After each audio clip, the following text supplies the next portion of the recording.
Assalamu alaikum. How are you guys? Feeling well? Hope so you all are fine.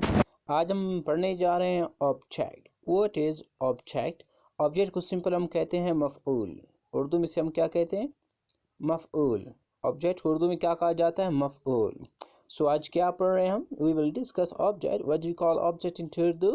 मफ़ऊल. Very good. Next we have definition that affected thing. Affected thing or person. Thing means कोई भी चीज़ हो सकता है या person यानी कोई भी शख्स जो क्या हो अफेक्टेड हो.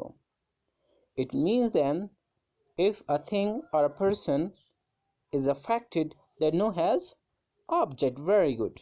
यानी कोई भी चीज़ या शख्स मुतासिर हो उसे मफूल यानी ऑब्जेक्ट कहा जाता है.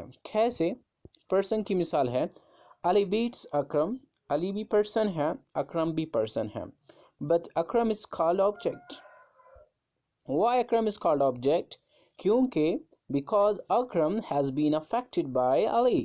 क्योंकि अली के ज़रिए वो क्या हुआ है? Affected.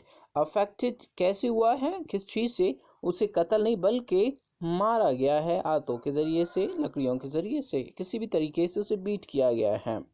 So that's why Akram becomes affected. That's why it's called object. Is teasing me. वो मुझे तंग कर रहा है. नाउ कौन है वो? ई है. क्या कर रहा है? मुझे तंग कर रहा है. मैं मुतासिर हो रहा हूँ. दैट्स वाई मैं डिस्टर्ब हो रहा हूँ. That's why me is called. यहाँ पे यानी कि मैं मुतासिर हो रहा हूँ. That's why me is called. Very good. Object.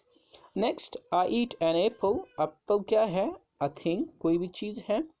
क्या हो रहा है? मुतासिर हो रहा है. आप उसे मुतासिर कर रहे हो. How like you are eating that. You are eating that instead of cutting. आप उसे काट नहीं बल्कि खा रहे हो.